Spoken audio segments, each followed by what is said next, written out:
สบายดีคลิปนี้ก็จะพาพี่พาน้องพา FC มาสืบต่อเฮ็ดสวนบอนที่ข้อยเสียหญ้าปาไว้แล้วก็เอามาเห็นกันไว้ในคลิปก่อนๆเนาะมื้อนี้ก็ได้พาน้องนาไปตั้งเอาขี้ดินมาถมใส่แล้วก็มาซับๆขี้ดินให้หมุนๆแบบนี้แล้วก็มาลงเบี้ยมักเพชรเนาะให้อีแม่ปลูกให้มื้อนี้อีแม่ก็สิกลับเมืองวังเวียงปะแล้วเนาะก็เลยให้เพิ่นมาปลูกเบี้ยมักเพชรไว้ให้ก่อนที่เพิ่นจะกลับบ้านพอดีมีเบี้ยมักเพชรประมาณ4-50เบี้ยนี่แหละเนาะก็สิเอามาบ่งใส่นี้ก็สิเข้าประมาณ20ปลายเบี้ยต่างคนก็ต่างช่วยกันเนาะแม่ดองเพิ่นก็มารดน้ำแล้วก็อีกแม่ดองเพิ่นก็ มาเป็นผู้ปลูกเนาะทุกคนทางบ้านแก้นผักไปนำทางเฮ็ดห้าวหัวไปนำเนาะต่างคนต่างช่วยกันคนละไม้ละมือถือว่าเป็นส่วนรวมมิตรเลยเนาะ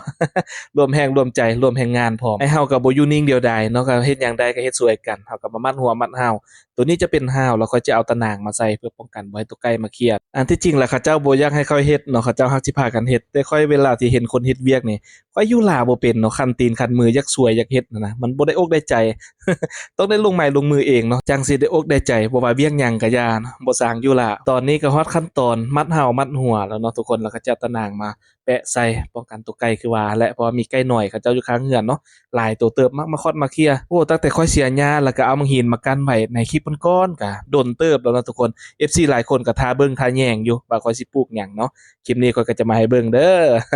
พอดีอะนะพาน้องนาไปเอาขี้ดินมาใส่เนาะแล้วก็ซับหมุนๆแล้วก็รดน้ำให้ดินเปียก แล้วก็ลงเบี้ยมักเพชรจุดประสงค์ก็สิปลูกเบี้ยมักเพชรนั่นแหละคันว่ามีแก้นผักอีตู้หรือว่าใบแมงลักก็สิเอาแก้นมันมาหว่านใส่แล้วเอามาปลูกแบบนี้เนาะให้มันขึ้นแล้วเราก็เก็บกินพอได้เบิ่งในแยงพอบ่ได้ออกตลาดตะนางที่ค่อยเอามาอ้อมนี่ก็แม่นตะนางเก่าของข้อยตั้งแต่ข้อยเฮ็ดรกไก่พู้นเนาะหลังจากที่ข้อยหมางรกไก่แล้วก็ได้เก็บตะนางนี้ไว้มันก็เกิดประโยชน์อีหลีทุกคนเอามาอ้อมหัวสวนนี่ป้องกันไก่ได้มาฮอดจุดนี้เขาเจ้าก็หนีปะข้อยเบิดแล้วเนาะหนีไปล้างมือกินข้าวกินน้ำส่วนข้อยก็ยังสืบต่อเนาะเฮ็ดให้มันละเอียดให้มันแล้วเลย เพราะว่าคันเป็นป้องน้อยหนึงก็ไก่น้อยรอดเข้าได้เนาะพอดีมีแม่เฒ่าเพิ่นคาอกคาใจเนาะเพิ่นก็มาช่วยมัดตะนางมัดนั่นมัดนี่เนาะแล้วก็เอาไหมมามัดใส่เพื่อยืดตะนางขึ้นให้มันสูงป้องกันไก่บินเข้าสิขยายออกกว้างๆกว่านี้ก็บ่ได้เนาะทุกคนเพราะมันเป็นทางเที่ยวได้ขยายออกแต่น้อยเดียวซื่อๆเนาะพออะนะได้ปลูกได้หยังของปลูกของฝังเนาะพออะนะได้เก็บกินแต่ละเสาร์แต่ละแลงบ่ได้ออกตลาดเนาะคันเฮาฮักดุมันฮักเฮ็ดแบบนี้ก็ฮักพอได้เก็บได้กินเด้อทุกคน คือส่วนตัวที่ข้อยเฮ็ดบ้านแก่นปักป้อมหั้นก็ได้เก็บเลยเดะแยงเช้าแยงแลงแต่งอยู่แต่งกินก็มาเก็บใส่เนาะพอบ่ได้เสียเวลาแล่นไปตลาดเล็กๆน้อยๆแบบนี้ประหยัดส่ำใดก็เอาเนาะทุกคนเนาะถ้าบิดแม่ตู้เพิ่นก็หนีแล้วเนาะข้อยเยี่ยมไปเยี่ยมมาเห็นบอนป้องบ่นั้นจะเป็นบ่อนที่ว่าตัวหนูหรือว่าตัว